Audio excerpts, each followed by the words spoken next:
Welcome, everyone. We are to present Module 7, Walking the Middle Way. This is the final module of our course, the Polarity Code. So, the awakened human does not pick sides. They become a bridge. So this focus on today's session is going to be sovereignty and the state of neutrality. And this becomes, in a way, the alchemy of grace.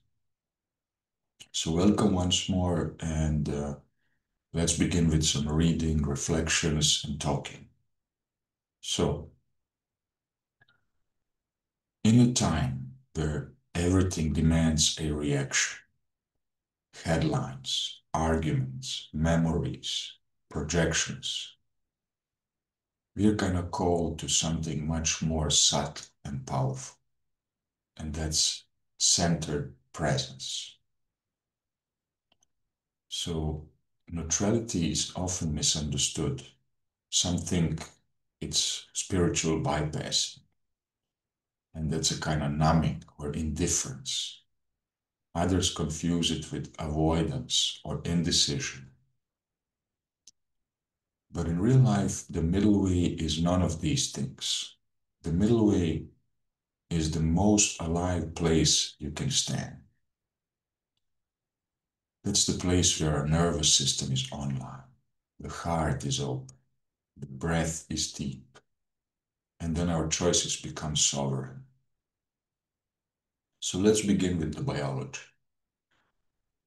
So the vagus nerve, it's like this internal axis of ours.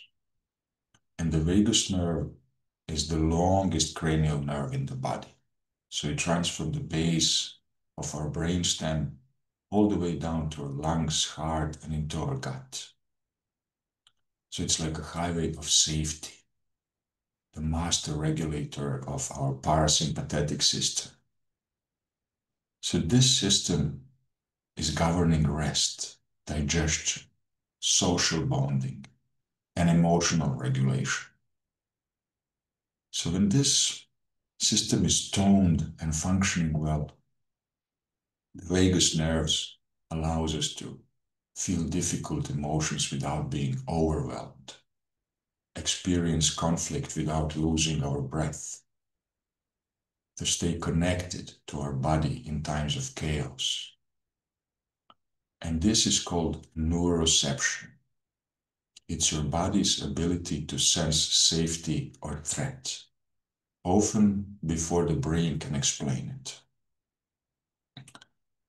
So when we practice breath work and hum gently, or touch our chest with presence, we are sending direct signals through the vagus nerve that we are safe now. And from this inner axis of safety, neutrality becomes available. So this also opens the so-called neuroplastic window. And this is the brain's capacity to form new connections. So said simply, when your breath is deep and your heart is calm, you are more likely to learn, evolve, and choose a new path. So let's turn a little bit to brain-heart field coherence. So your heart generates an electromagnetic field, measurable several feet away from your body. When in stress or incoherence, the heart is sending these chaotic signals to the brain, and this leads to confusion, tension, impulsivity. But when in states of gratitude, calm, elevated presence, then the heart rhythm smooths and the brain receives clear, rhythmic signals.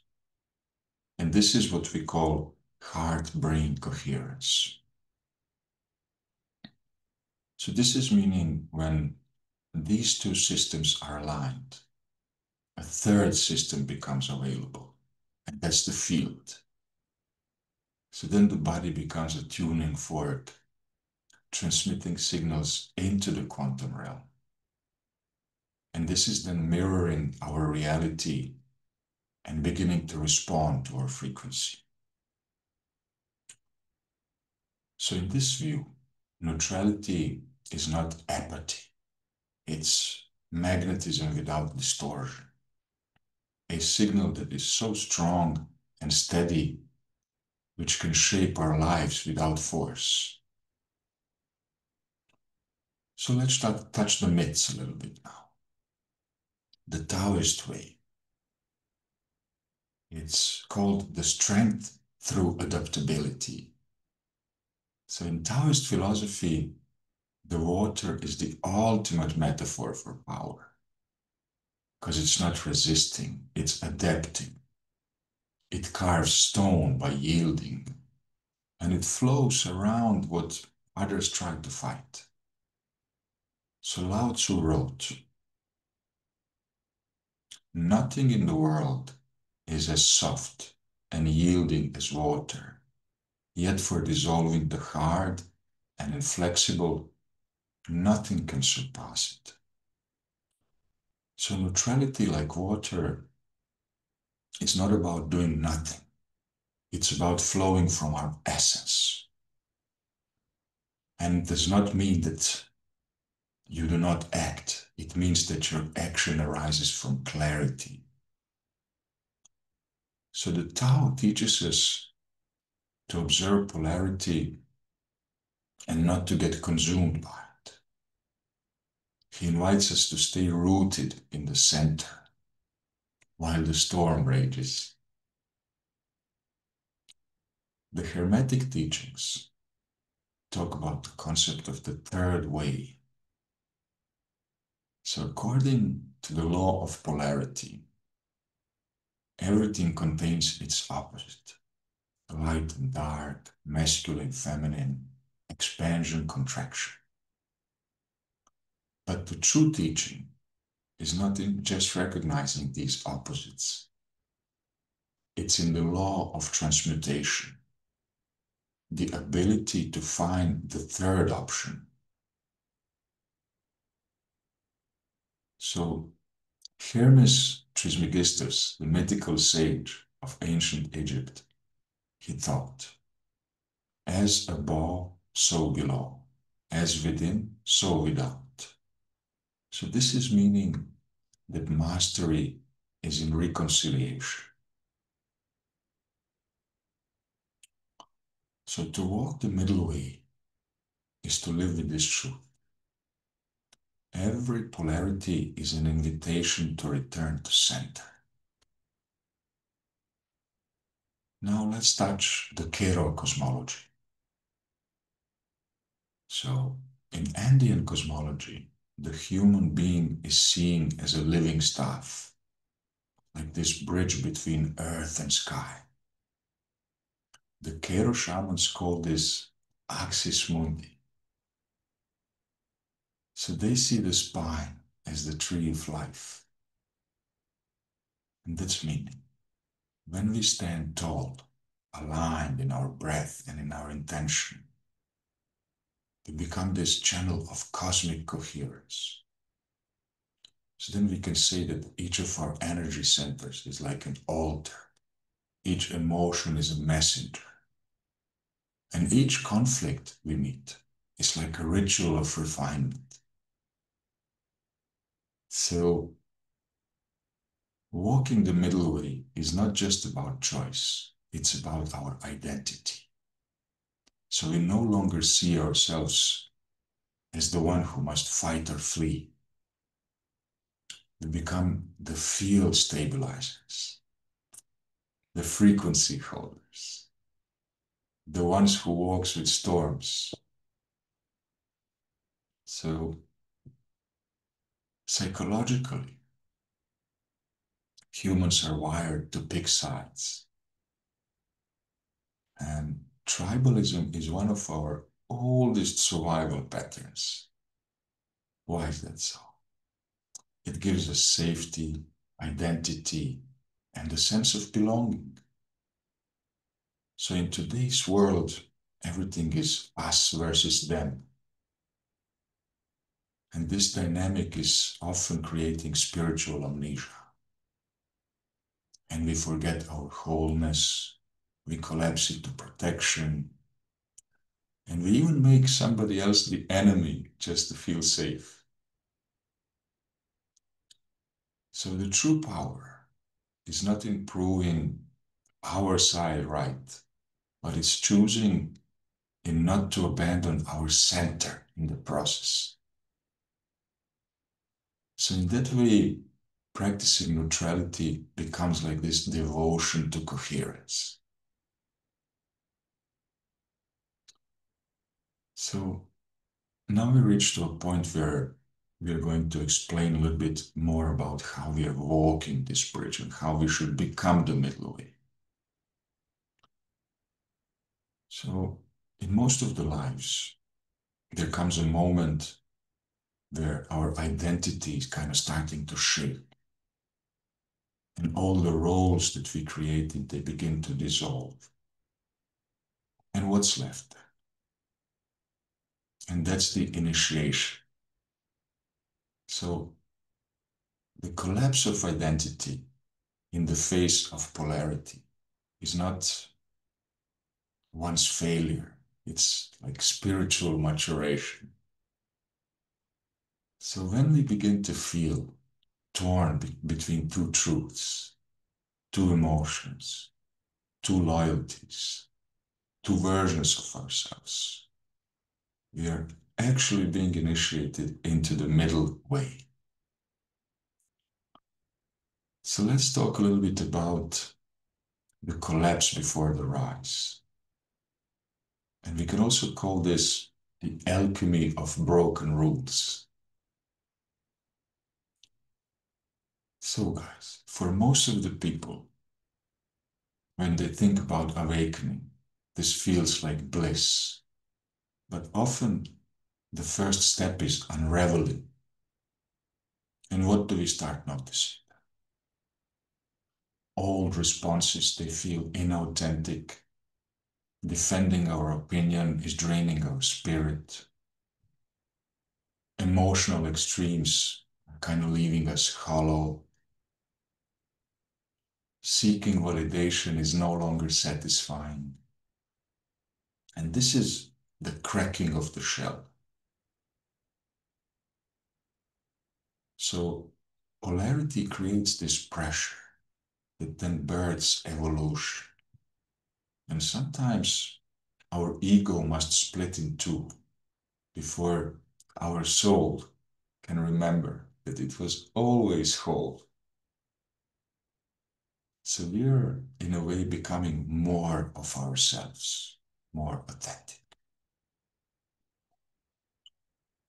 So let's talk a little bit about the rhythm of the soul and the repatterning of the field.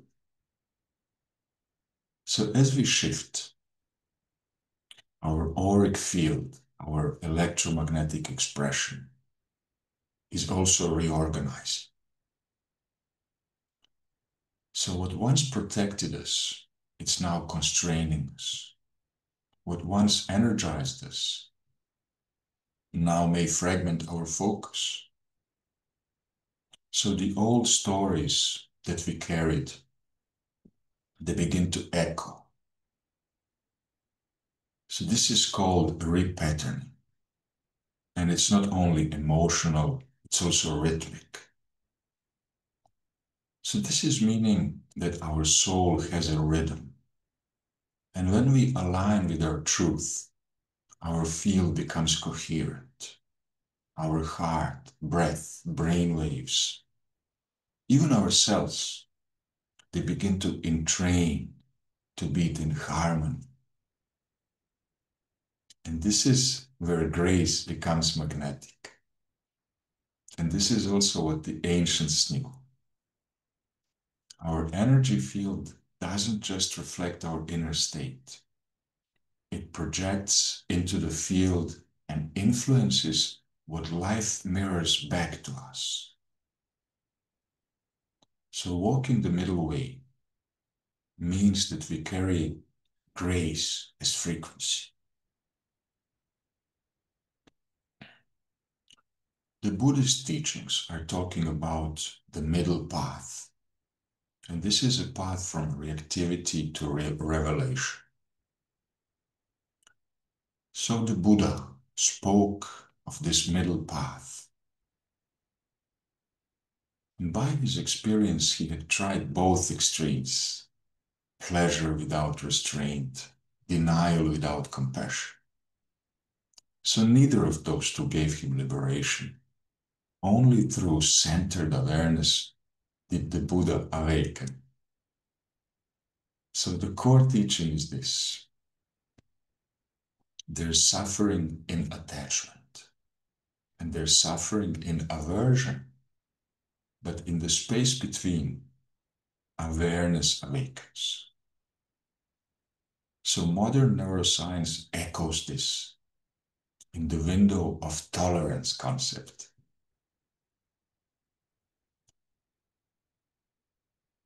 So the middle way becomes this neurobiological state of flow where presence lives. And presence is alive, aware, and responsive. And that's not always comfortable, but it's real. And that's where transformation becomes possible. Now let's talk a little bit about coherence as power and making it this sovereign frequency. So what is this sovereign frequency? It's the ability to feel everything without becoming it. So in this state, our nervous system responds without panic. Our luminous energy field stabilizes. Our energy is no longer leaking into drama or fear. Our decisions become magnetic and never manipulative.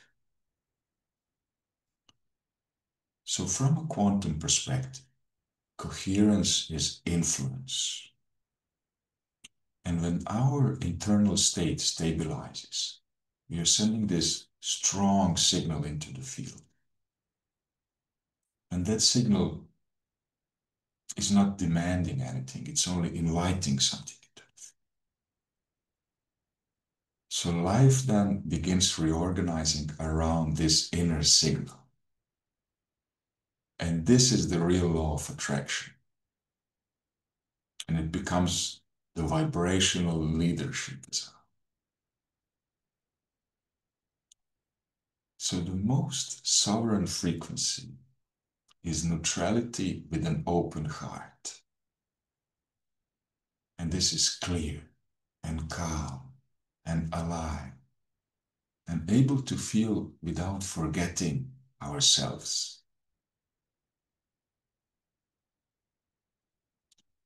So we can talk about this concept from the Andean and shamanic teachings, that the spine is sacred and the spine is a bridge. So spine represents like this personal staff of power. And in the Andean cosmologic teachings, it's called axis mundi, the bridge between earth and sky. So every vertebra holds memory. Every chakra holds a song. Every breath is traveling this internal river. So to walk the middle way, we must walk it in our spine, very much aligned. So walking like this, you literally can change rooms, change conversations, even change timelines. And this makes our posture a portal.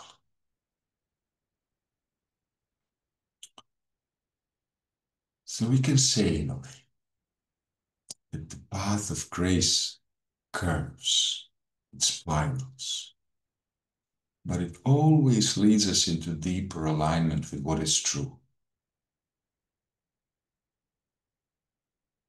So we can then say, to walk the middle way is to refuse collapse and to refuse control. It's to suffer without giving ourselves away and to open without merging. So this is this dance of the divine. And we can call this coherence, sovereignty. And this then becomes grace made flesh. What this is teaching us and reminding us that we are not meant to disappear inside others' storms. We are meant to become silent, living, still point, where love can reorganize reality. So, by this, we're reaching the end of our teachings. And I want to give you a little bit of integration guidance, how to practice becoming and staying a bridge.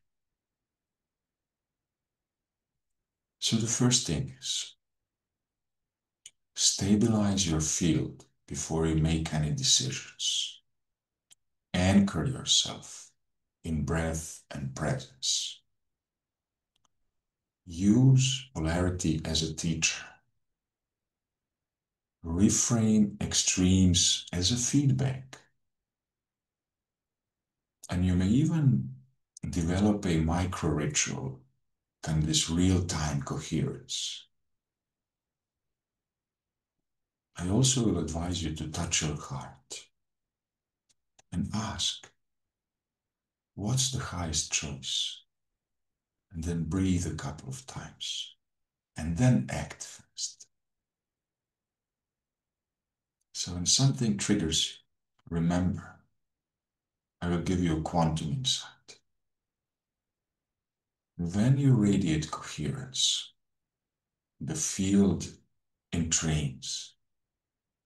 And this is real time, a real world embodied mastery. And then we are not above the storm, but we are like this calm within the storm. So guys, I will give you some final words. We began this journey in polarity.